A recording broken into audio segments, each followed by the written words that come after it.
Muy buenas amigos, bienvenidos. Mi nombre es Alfredo Hernández, yo soy psicoterapeuta y escuchas Improving Lives, Mejorando Vidas por Actualidad Radio.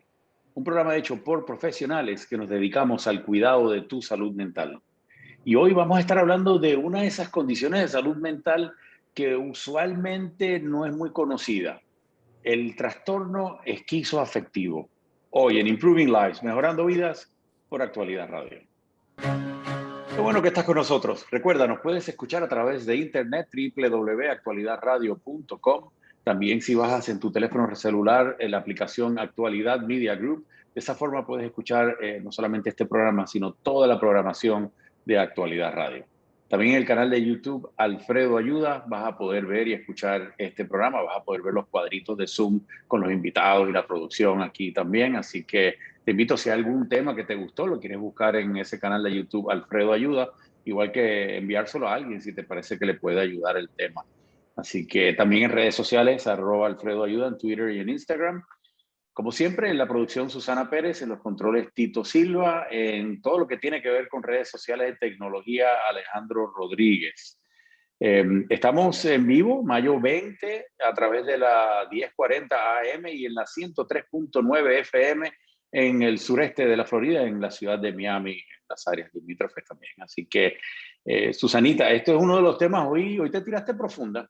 Hoy no estamos hablando de la ansiedad, de cómo manejar los teléfonos celulares con nuestros hijos, no estamos hablando de cómo resolver conflictos. Oye, trastorno esquizoafectivo es un tema un poco más jugoso para los que estudiamos el área de la salud mental. Sí, sí, no, no, nos fuimos a aguas profundas, pero ¿por qué? Porque, bueno, precisamente este es uno de los temas que nos hace ver que el ser humano es sumamente complejo y que hay de ver diversas situaciones que se pueden presentar. A lo mejor el porcentaje es muy pequeño. Según investigaba, según datos de la Alianza Nacional de Enfermedades Mentales, NAMI, por sus siglas en inglés, alrededor de un 0.3% de la población en Estados Unidos es víctima del llamado trastorno esquizoafectivo. Pero, ¿qué es este trastorno y cómo se puede atender? ¿Por qué llegamos a este punto? Bueno, leía unos trabajos que hablan de casos de investigaciones criminales que podrían estar en medio de analizar si se trata de personas que están sufriendo un trastorno esquizoafectivo. Estamos hablando que es un 0.3%. Sí, es un porcentaje bastante bajo, pero es importante saber de qué se trata para así ayudar si alguna determinada persona esté teniendo algún tipo de comportamiento preocupante o un perfil de este tipo para poderla atender y para que se involucren quienes están alrededor también en evitar que eso llegue a mayores. Lo importante, les puedo adelantar, según escuchaba la conversación previa con los expertos que van a estar hoy, es que tiene atención. Lo importante es documentarse para atender la situación. Así que los invito a que estén muy atentos. 305-529-1020 es la línea que ustedes pueden utilizar si tienen una pregunta de este mismo tema. Y también pueden escribir al WhatsApp al 305-773-0215. Hoy nos vamos a dedicar a conocer un poco el trastorno esquizoafectivo y cómo atender la situación. Gracias, Susana. Y tenemos dos excelentes invitadas, amigas de la casa. Joana Lenzo, que es psicóloga de Brasil, que nos acompaña para tratar este tema. Joana, bienvenida de Hola, vuelta. gracias. Claro que sí, qué placer. Y también con nosotros Ana Tempelsman, también psicóloga de Argentina, entrenada también acá en los Estados Unidos. Así que, Ana, un placer tenerte acá de vuelta. Un gusto Eh, total estar acá con ustedes. Gracias. sí, esto es un tema que yo creo que lo interesante va a ser poder traerle un poquito de entendimiento a las personas que ven en la sociedad a veces estas personas disfuncionales porque tienen un trastorno mental severo, ¿no? Estos son de los trastornos mentales que aunque sí pueden afectar muchísimo el nivel de funcionamiento de la persona, también cuando hay tratamiento pueden vivir una vida normal, ¿no? Pero son de las personas ya que vemos y no es que es tan fácil disimularlo, ¿no? Una persona que tiene un trastorno esquizoafectivo de adolescente, de adulto joven, que es cuando se comienzan estos trastornos. Esto no es una enfermedad que comienza a los 50, 60 años de edad. Esto usualmente se detona cuando uno es adolescente o el adulto es temprana, ¿no? Un evento de una separación de una relación, la muerte de un ser querido. Hay casi siempre un evento detonante. No tiene que haberlo, pero casi siempre hay un evento estresor.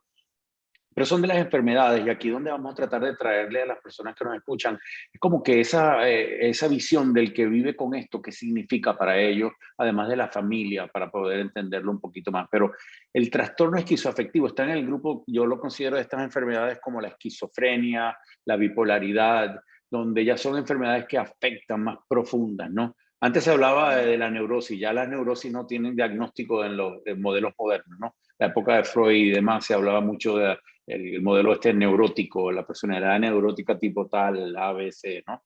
Hoy en día, cuando se hablan de esquizofrenia, para explicarle a la gente, la esquizofrenia es cuando se rompe con la realidad. Cuando uno tiene una falta en tu cerebro, donde falta el reconocimiento si nosotros le llamamos el estímulo es interno o externo.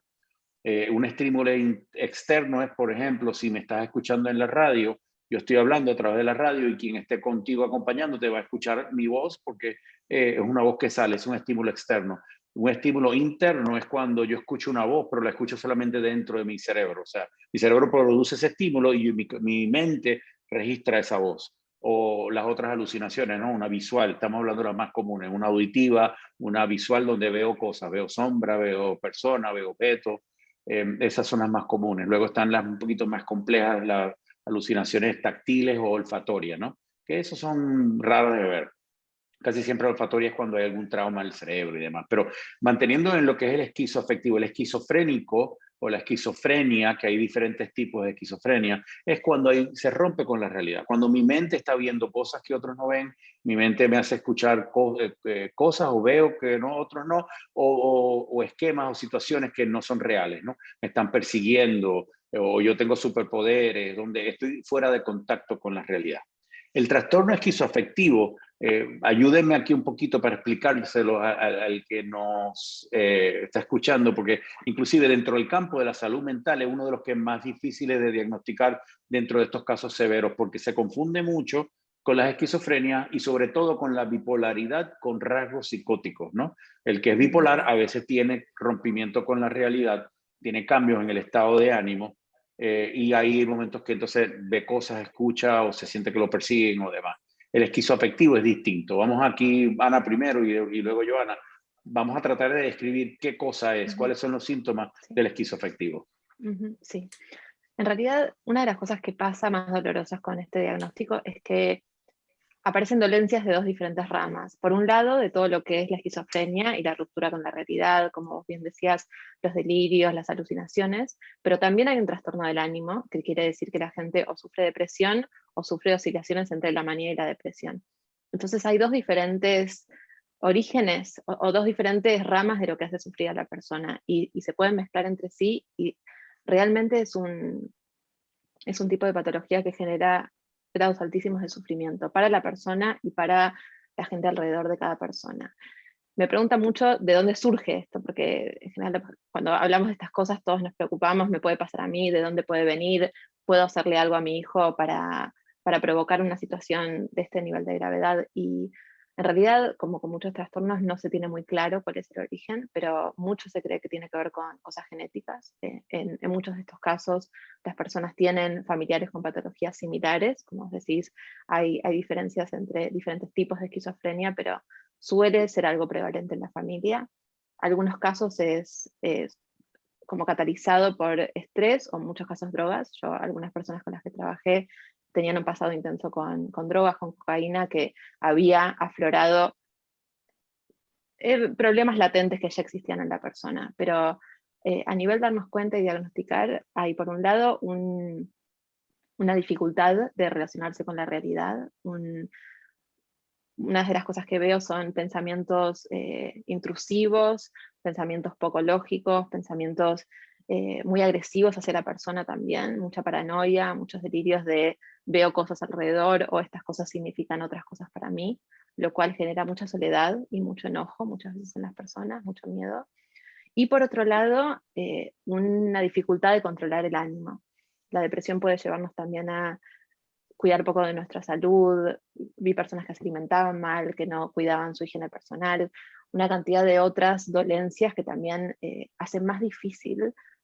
Lo que voy a decir es, lo más doloroso de esto es que hace muy difícil que la gente alrededor quiera acercarse a ayudar, porque es un Muy tipo de difícil. patología que a las personas nos resulta de alguna forma como desagradable interactuar con personas que están teniendo estos brotes. Entonces, lo que más me duele de este tipo de patologías es lo difícil que es generar compasión, deseo de ayudar y contención a las personas alrededor, porque, bueno, de alguna forma similar a la adicción, termina lastimando mucho a la gente alrededor. Antes de continuar con Joana, Ana, yo quiero que compartas, porque yo sé que no es que tú estás en contra del diagnóstico, pero yo sé que para ti no es tan importante el diagnóstico. Explícanos un Claro, poco sí. ese punto de vista, Sí, sí. porque...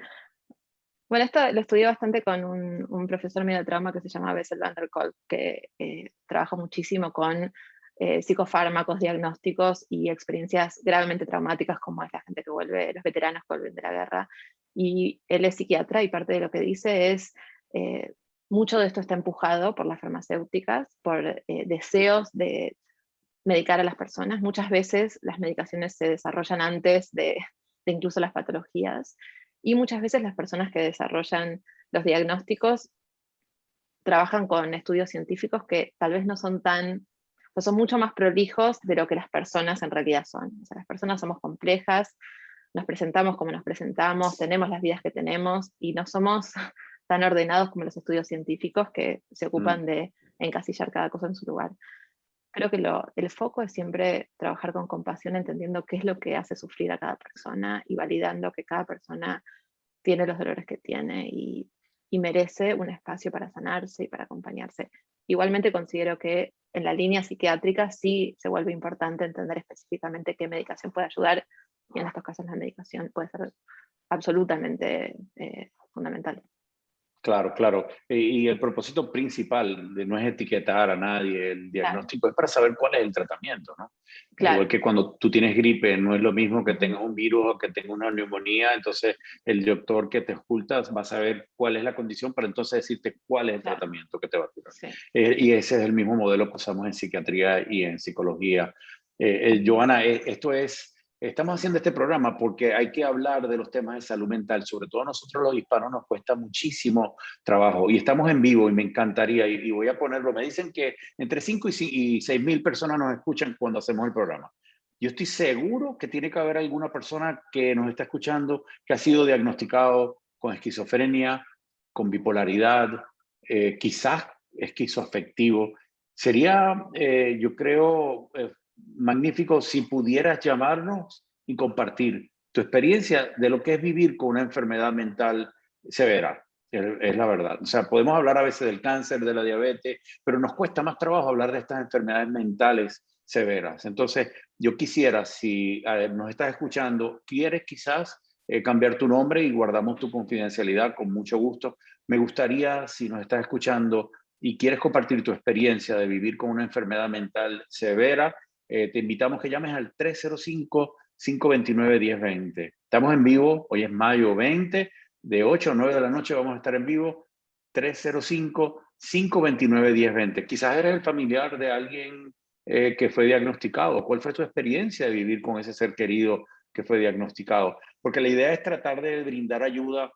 Quizás te podemos orientar en algo, quizás te podemos dar algún consejo. Estamos 3 profesionales en el campo de la salud mental aquí, tratando de contestar sus dudas, preguntas y también para escucharlos a ustedes que viven en la comunidad, porque estas son situaciones que estamos viviendo, son situaciones reales, son pacientes que vemos y son condiciones que hay que atender. Y esta es la parte, Joana, que también es interesante. Existe tratamiento y vamos a estar hablando específicamente del tratamiento, sobre todo en la segunda parte, pero tratando otra vez de traerle ese retrato a las personas que nos escuchan, como decía Ana, ¿no?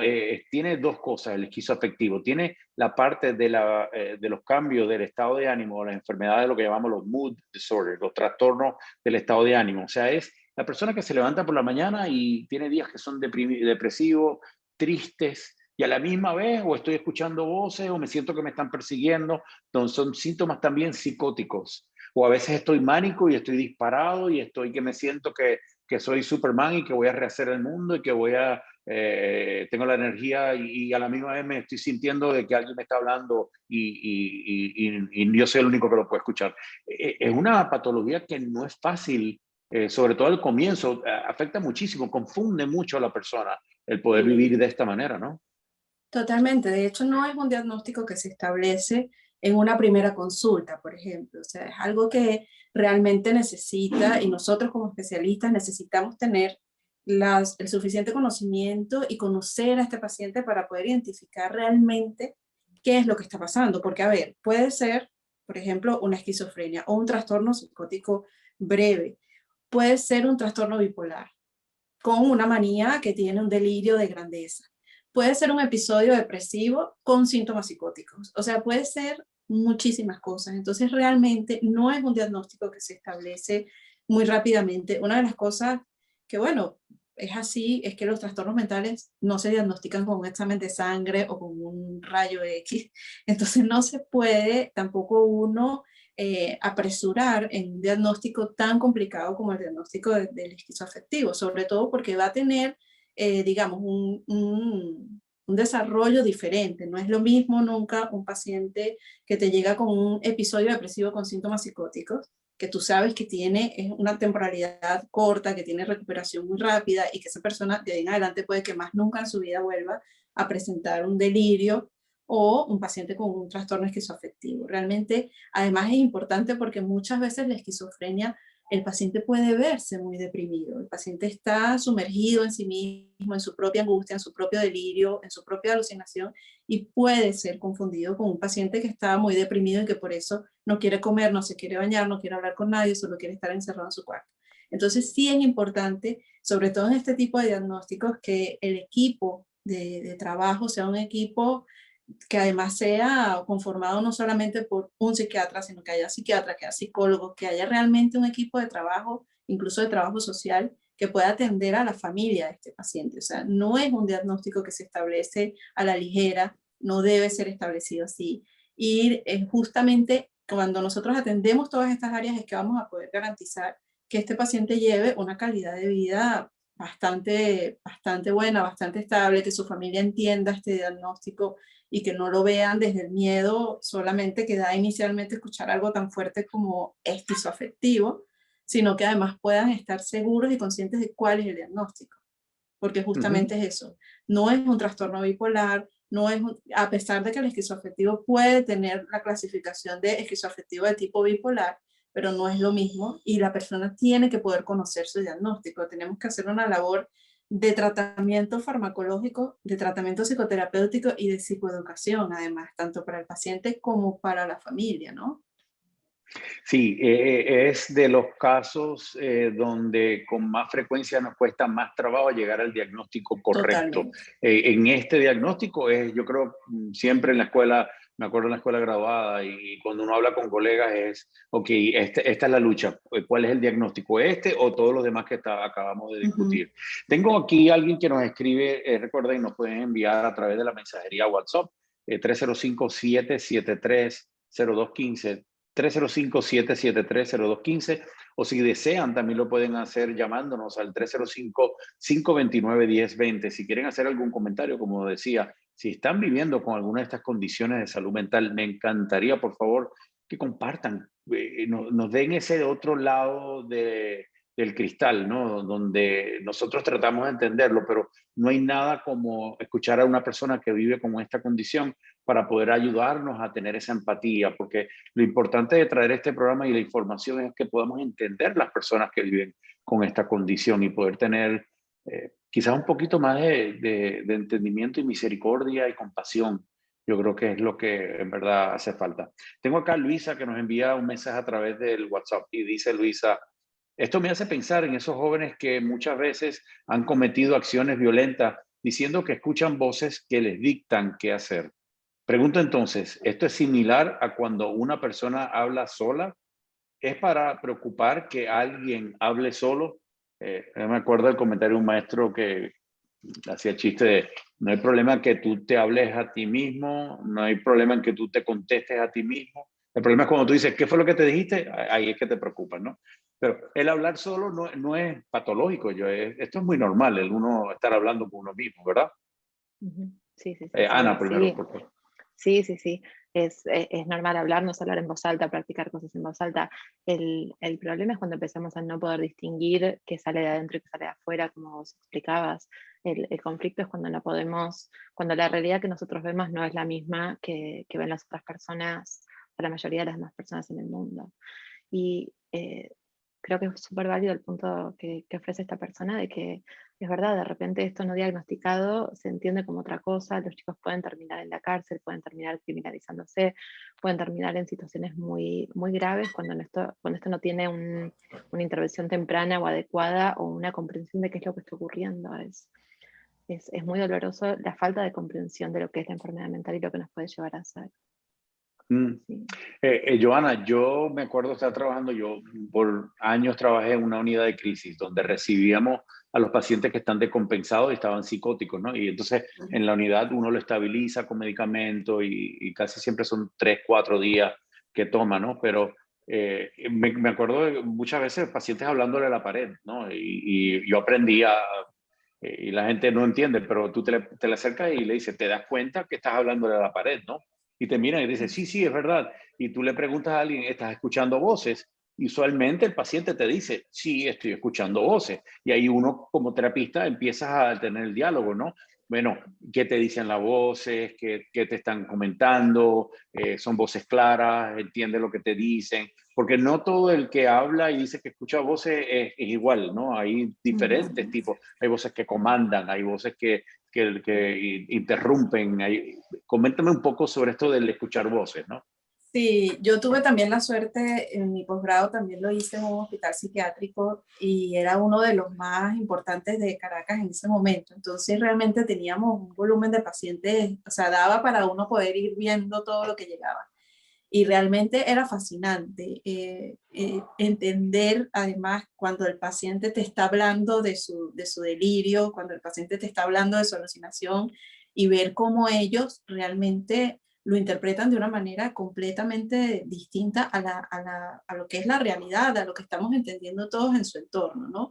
Y justamente, bueno, con el hablar, el escuchar voces, existe además el tema de que muchas veces el propio paciente no puede distinguir, ¿no? No existe además esa capacidad de uno decir, bueno, ¿qué estoy diciendo? Es realmente una certeza de hay otro ente afuera, es esa certeza irreductible de esto que yo les estoy diciendo a ustedes es verdad, o sea, esto realmente está pasando. Yo recuerdo por lo menos un paciente psicótico que él era vigilante en una calle y él tenía que abrirle la puerta a los carros que iban a pasar, ¿no? Y él llegó descompensado y muy molesto porque cada persona que entraba y salía de la calle lo saludaba, le daba con la mano, trataban de ser educados con él. Y él interpretaba esto como que estaban tratando de sacarlo de quicio, o sea, era como una burla, como si todos los vecinos se hubiesen puesto de acuerdo para poder sacarlo de sus casillas. Pues, o sea, la interpretación que él le daba era completamente distinta a la interpretación que le daríamos todos, que es, bueno, están tratando de ser cordiales con el señor que está de vigilante en su calle. Y justamente está esto, ¿no? Por eso es que es tan delicado y por eso es que además uno tiene que tratar de entender de dónde viene ese delirio, cómo se forma ese delirio, cómo se forma esa alucinación, qué es esa voz. Porque además es como tú dices, es individual en cada paciente, no se repite, no es algo que tú digas, ah, bueno, tiene la alucinación de tipo A. No, es que cada contenido de cada paciente es algo propio y súper rico, además, porque generalmente la calidad de los delirios es bastante amplia, así como da para trabajar muchísimo y uno poder verlo, ¿no?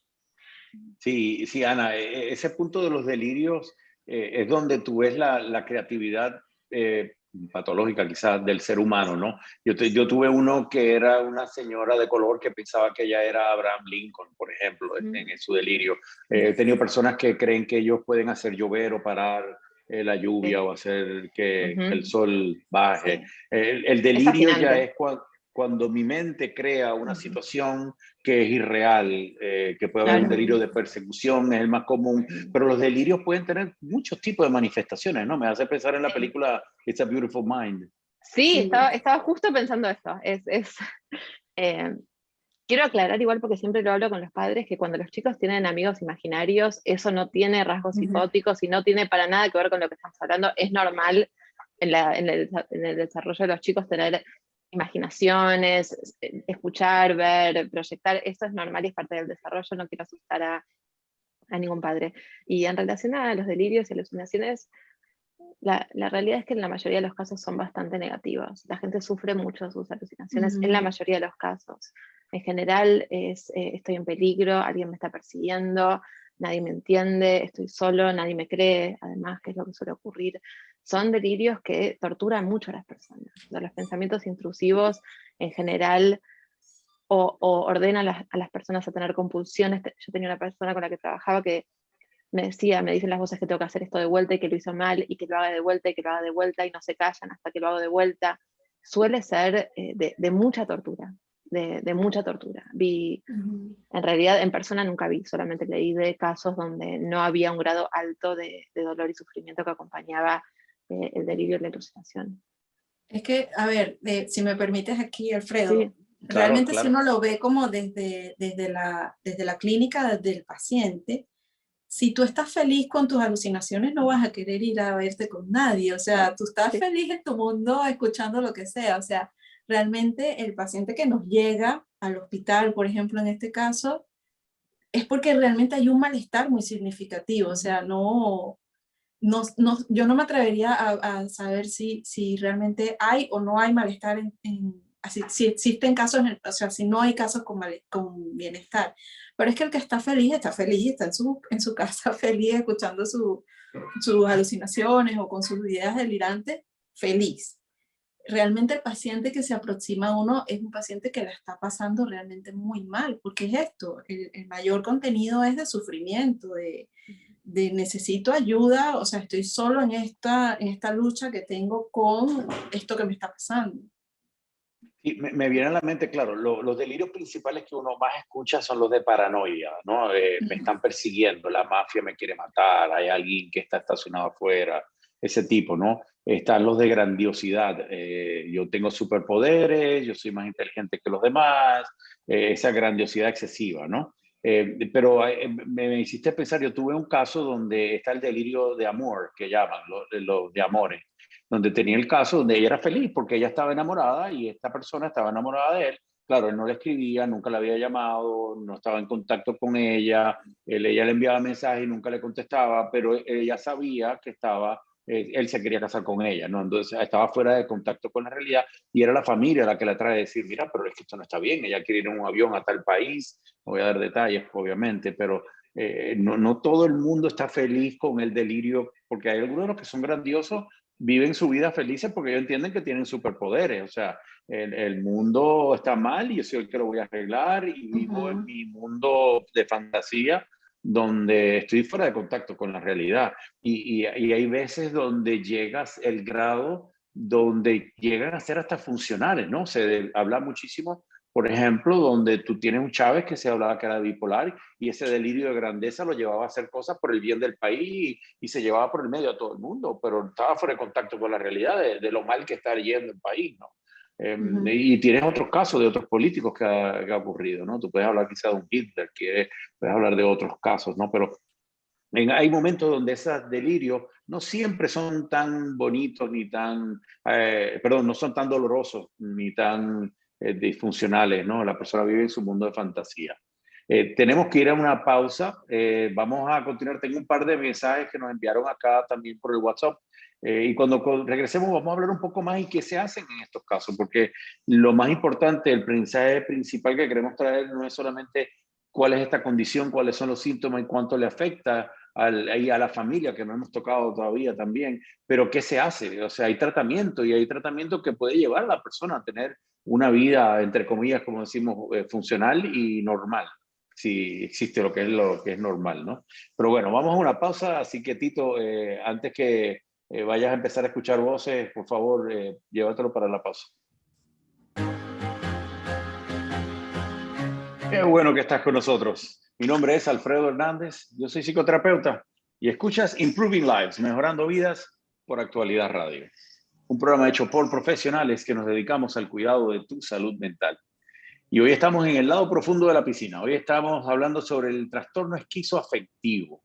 Estamos hablando de los trastornos un poquito más que afectan en lo que es la condición de salud mental del ser humano. Son trastornos que ocurren, son trastornos que también hay que hablar, enfermedades y condiciones que se padecen y condiciones que tenemos que entender a las personas que viven con ellas y a las familias. Estamos con nosotros hoy, nos acompaña Joana Lenzo, que es psicóloga, que está en Brasil, entrenada en Venezuela, y también Ana Tempelsman, psicóloga que está en la Argentina, entrenada acá en Estados Unidos también.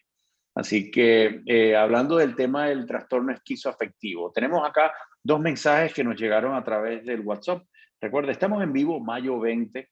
Me encantaría, si vives con una de estas condiciones de salud mental, de esquizofrenia, bipolaridad, esquizoafectivo, quieres compartir con nosotros para que las personas puedan entender lo que es vivir con esa condición. Puedes cambiar tu nombre si deseas y lo podemos hacer anónimo.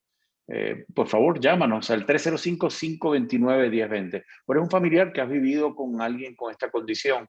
Recuerda, para compartir por teléfono 305-529-1020 o por la mensajería como acaba de escribirnos, en este caso, Marco, al 305-773-0215. Marco dice, ¿a qué edad se puede percibir que una persona tenga este tipo de situación? Ana, la edad, lo comentamos un poquito al principio del programa, ¿no? Sí, ya lo habías comentado, pero sí, en la adolescencia o adultez temprana, en general en niños no se presentan estas cosas y en general hay algún evento estresante que cataliza el desarrollo de esta enfermedad. Puede ser el uso de drogas, puede ser una experiencia muy estresante, puede ser una mezcla de todo esto, pero en general hay algo que impulsa, a veces la adolescencia en sí, que es un cambio hormonal y un cambio en la estructura del cerebro, impulsa el desarrollo de esta enfermedad. Joana, esto no se da con una persona de los 40, 50, a los 30 y pico años de edad y que de momento sale con una bipolaridad o una esquizofrenia o esquizoafectivo. Oye, sí, es muy poco probable. La verdad es que generalmente la psicosis en general no tarda en aparecer. O sea, es muy poco probable que una persona con un trastorno esquizoafectivo o con una esquizofrenia de cualquiera de sus tipos no comience a presentar algún tipo de síntomas o haga una primera crisis alrededor de sus 20 años, quizás un poco menos, quizás un poco más. Ok. Sí, yo donde único lo he visto y leído en la literatura es que, es que tengamos a alguien con drogas, ¿no? Sustancias. Tenemos por línea, nos llamó aquí al 305-529-1020 Miguel. Le damos la bienvenida. Buenas noches, Miguel. Tu comentario sobre el tema. Buenas noches. El tema está bueno, pero yo quiero poner un caso. A ver. Yo en la noche, por decir, 2, 3 de la madrugada o a veces 6 de la mañana, de mi cama yo siento que alguien me habla. No directamente conmigo, pero habla, se escucha la voz. Y yo a veces me levanto, voy al baño porque ahí nomás está cerca y no hay nada. ¿A qué se refiere esto? Ok, si te escucho y te entiendo bien, déjame clarificar. A veces te sucede que 2, 3, hasta 6 de la mañana estás durmiendo y te despierta o al despertarte escuchas una voz. No, ¿Vas al baño? No me despierto, sino la voz que suene, que habla, es la que me despierta.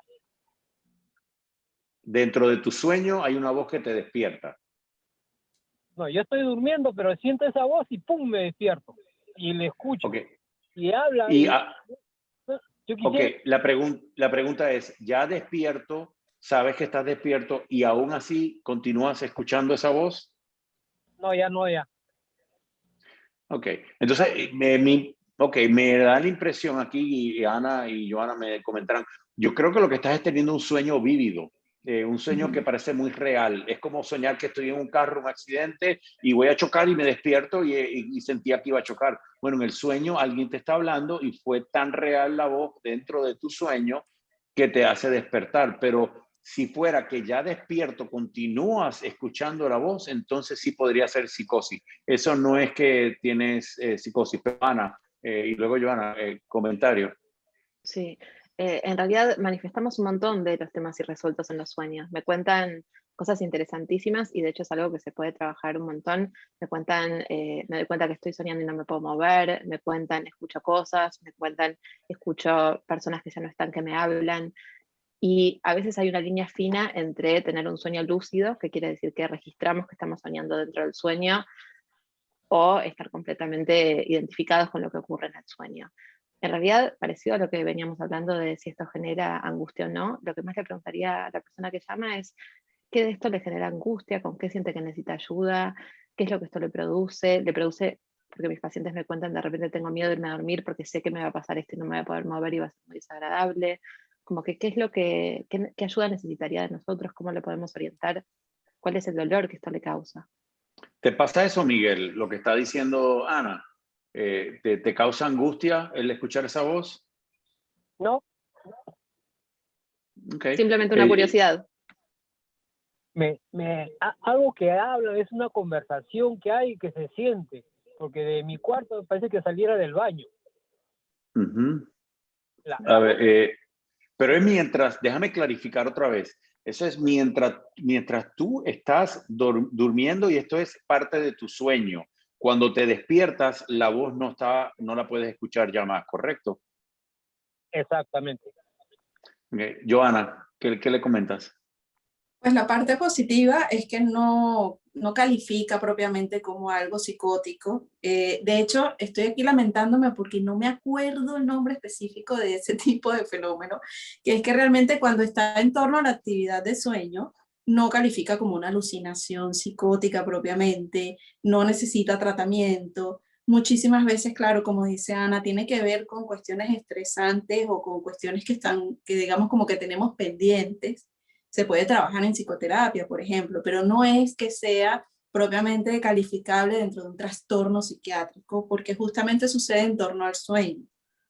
Entonces no califica como algo ya, un síntoma positivo que llamamos.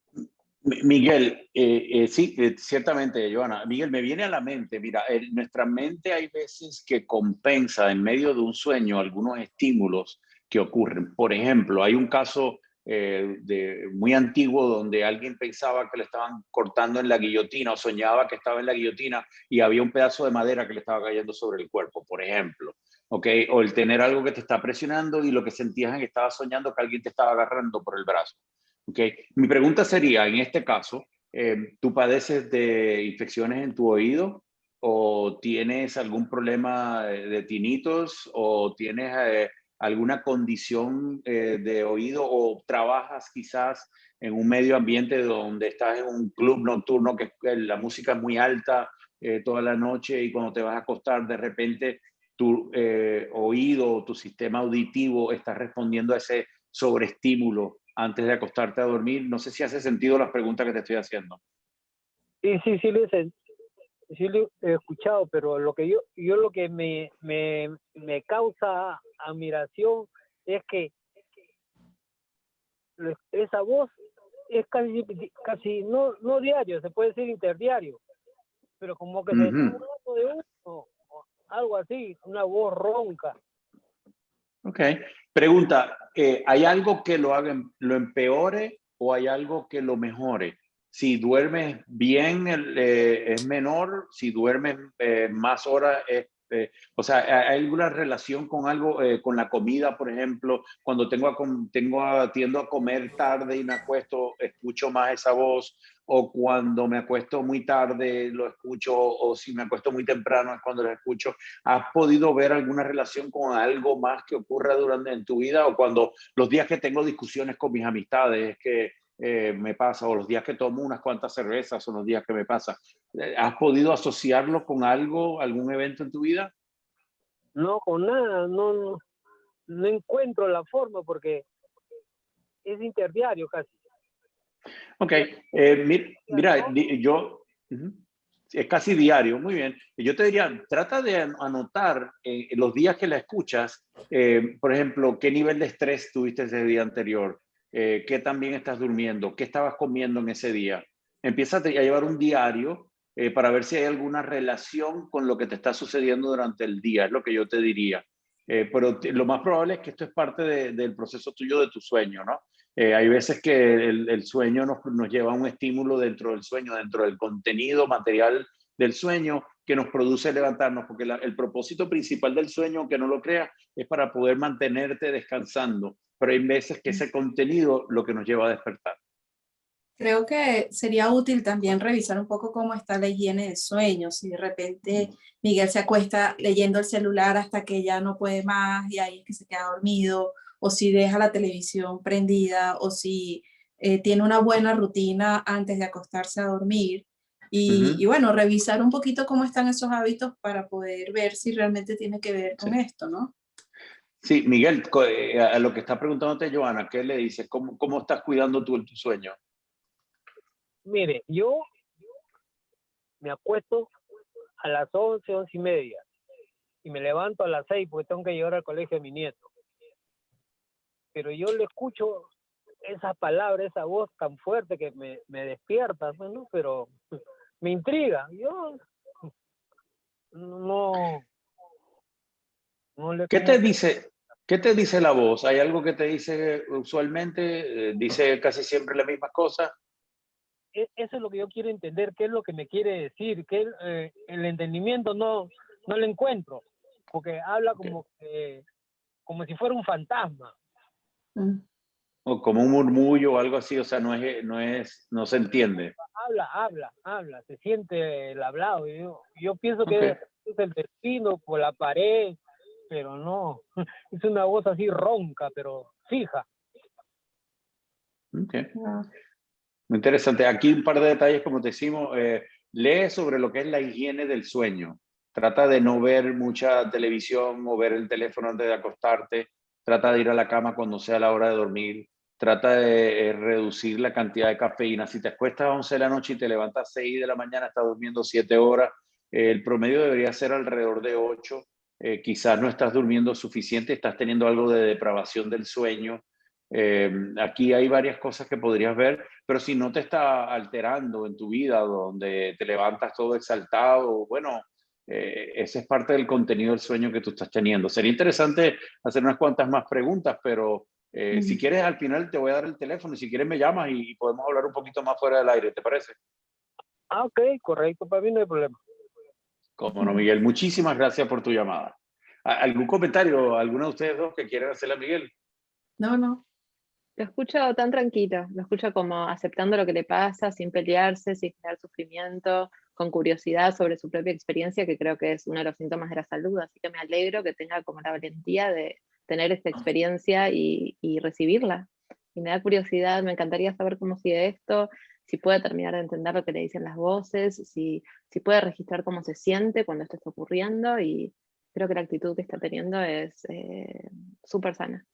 Sí, a mí como psicólogo iba a entrar y bueno, ¿y cuál es el resto del contenido del sueño usualmente? ¿Qué es lo que está sucediendo en el sueño? Aquí hay otras preguntas, pero no quería tampoco extendernos demasiado, pero ojalá que me llame para quizás podemos explorar eso ya en privado. Tengo aquí otra persona que nos escribe a través de la mensajería, dice Carlos, escuché eso que mencionaron del delirio de amor.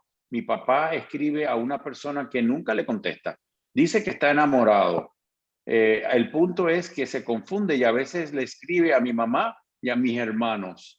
No sé si esto le esté afectando a mi madre. Lo encaramos y dice que está enamorado. Investigamos y esa persona nunca le contesta. El número es una línea de atención. Suena como que es un delirio lo que está describiendo aquí, ¿no? Sí. Joana, ¿quieres comentar primero? Sí, muy posible.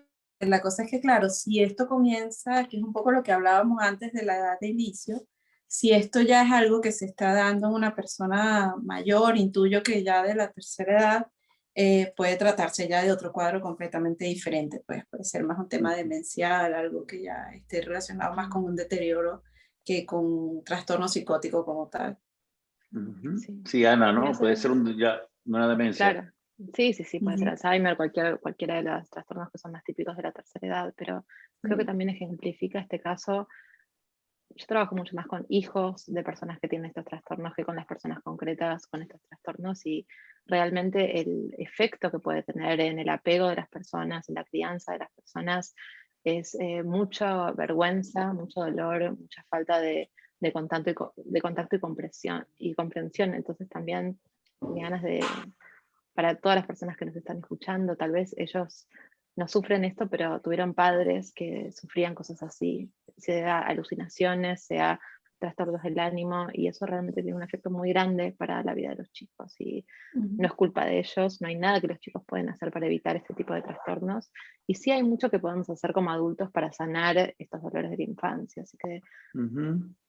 Sí, y quiero que le hablemos a la familia un poco. Tengo este último caso que voy a leer, dice Mayra: mi hermana es bipolar, pasa de la felicidad a la tristeza en un ratito. ¿Qué puedo hacer por ella para que esté feliz? Me duele verla sufrir. Joana, a lo mejor es labile, decimos en inglés. Sí, justamente, es que, a ver, obviamente, claro, no está bien explicado, pero por ejemplo, pasar de la tristeza a la felicidad en un ratico no necesariamente habla de un trastorno bipolar, podemos estar hablando de la habilidad afectiva, que es esta como inestabilidad de cambiar del estado de ánimo con mucha rapidez. El trastorno bipolar comprende episodios, es una separación realmente significativa de una cosa a la otra. Últimamente, claro, el trastorno bipolar está como medio en boga, como que se escucha mucho y la gente tiende a malinterpretar de qué se trata. Pero lo que sí es importante es que en este caso, si hay sufrimiento de parte de la hermana y esta otra hermana quiere ayudar, lo importante es buscar ayuda profesional. Es un profesional realmente quien va a poder hacer un diagnóstico acertado de si esto es bipolar, si esto es simplemente un tema de que ella está teniendo problemas en su vida personal y por eso tiene un poco de inestabilidad. Pero lo que sí es importante es que esta persona reciba ayuda profesional, no quedarnos nada más en el tema de con muy buena intención de querer hacerla feliz, es también poder ayudar. Entonces vamos a ir un poco más a profundidad a ver realmente qué es lo que la tiene así, ¿no? Y eso se resuelve en psicoterapia, eso se resuelve haciendo tratamiento, sea psicoterapéutico o no, pero es importante esto, ¿no? Brindarle apoyo. Ana, la información aquí es importantísima para la familia, la educación para la familia, porque cuando tú tienes a tu hermano oyendo voces o tu papá de momento viendo cosas o estás viviendo con alguien que tiene estos cambios del estado del ánimo, porque la bipolaridad, quiero que elabores también un poquito explicando qué es la bipolaridad, porque bipolaridad no es solamente un tipo de bipolaridad también, ¿no? Claro. Elabóranos un poquito en eso y el familiar, cómo manejar esta situación. Dale. En relación al diagnóstico, nosotros podemos diagnosticar, por un lado, lo que es un episodio depresivo. La depresión no es solamente angustia, sino como una falta de vitalidad, falta de deseo en general.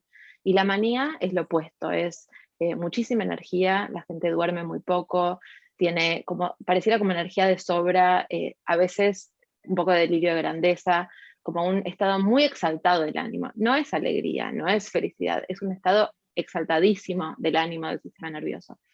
Entonces, dependiendo qué tan graves sean los episodios de manía, de depresión, podemos diagnosticar entre ciclotimia, bipolaridad tipo 1 o tipo 2, pero tiene más que ver con qué tan fuertes son las oscilaciones, si hay episodios de manía o no presentes, o si es hipomanía, y después algunas sutilezas que nos interesan a nosotros que nos dedicamos a esto, pero para entender en general tiene que ver con cambios muy abruptos y poco relacionados con el entorno, con lo que está pasando en la realidad, entre falta de vitalidad absoluta y exceso de energía y euforia directamente. Y como en todos estos casos, o sea, como en todo lo que veníamos hablando, tanto lo que tiene que ver con alucinaciones y delirios como trastornos del ánimo, muchas veces el origen son experiencias traumáticas.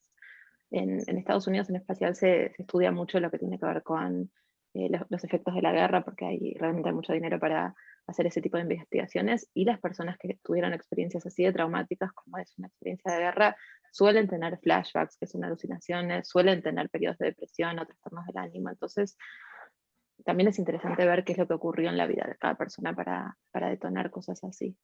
Y más que nada, la psicoeducación creo que normaliza un montón de cosas que nuestra sociedad excluye de otra forma.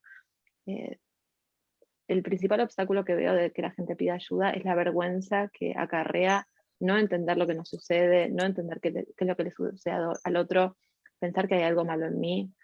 En todos estos diagnósticos que hablamos hay índices altos de ideación suicida o incluso de suicidios, y tiene que ver con las personas creyendo yo estoy mal, yo estoy fallado, yo soy un obstáculo para los demás, es demasiado el dolor que estoy viviendo y como no lo comunico, no me entero de que hay caminos para aminorar ese sufrimiento. Entonces, que haya espacios para hablar de esto y normalizarlo, que se pueda hablar, que las personas puedan comprender, que los padres puedan comprender que no hicieron nada mal necesariamente, o que los hijos puedan comprender que esto le pasa a sus padres, a su hermano, sin culparse, sin pensar que hay algo que tiene vergüenza. Estas son enfermedades igual que las físicas y necesitan y merecen ayuda y respeto igual que todas las enfermedades. Y hay momentos donde tenemos también que entender que son condiciones que la persona puede poner en peligro su vida o la vida de los que viven con ellos. Y ahí es donde es más importante aún buscar ayuda. Y tienes que buscar ayuda de un profesional. Y habla con tu médico primario, o habla con un psiquiatra, con un psicólogo. Nos quedan 2 minutos, pero quiero que hablen brevemente de existe ayuda. Y luego tenemos que cerrar cómo pueden contactarlos a ustedes. Pero Joana, ¿qué ayuda existe? Rapidito. Wow, existe justamente lo que acabas de mencionar, desde la red primaria de atención que puede derivar a psicólogos clínicos y a psiquiatras. Es importantísimo. Hay grupos de apoyo incluso para familiares de pacientes con esquizofrenia, que a su vez obviamente incluyen a los familiares de pacientes esquizoafectivos, porque son tan poquita población que no da para abrir grupos para ellos específicamente. Pero es importante que la gente sepa que hay formas de atención, no solamente para el paciente como tal, sino para la familia del paciente, ¿no?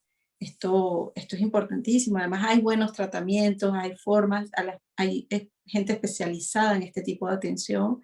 Así que bueno, sí. Las personas que te quieren contactar, Joana, ¿cómo lo pueden hacer? Bueno, la forma más rápida es entrando a mi página web o a mis redes sociales, @psicología para mí, y en la página web psicologiaparamí.com. Joana, de verdad que muchísimas gracias por acompañarnos nuevamente. Gracias Ana, a ustedes. háblanos de la ayuda, un mensaje de esperanza a las personas que pueden hacer si están viviendo con alguien que padece o padece de esta condición. Sí, hay muchísimos tipos de diferentes terapias. Si una terapia no les está funcionando, busquen otras.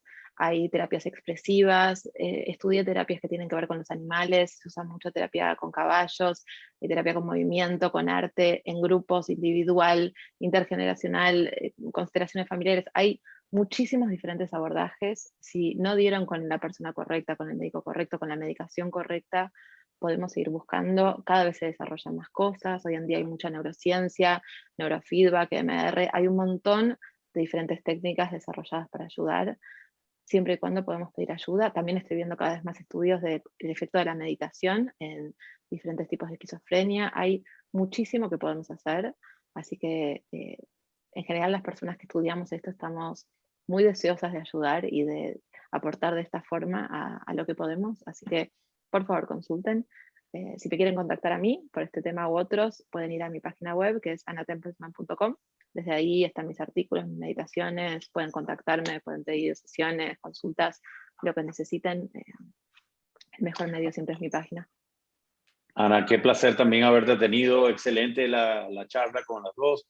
Amigos, al final esto no hay una receta que sirve a todo el mundo. Cada individuo es distinto. Aunque estemos hablando de enfermedades con un diagnóstico, cada persona tiene diferentes condiciones dentro de este diagnóstico y no todos los medicamentos funcionan para todo el mundo.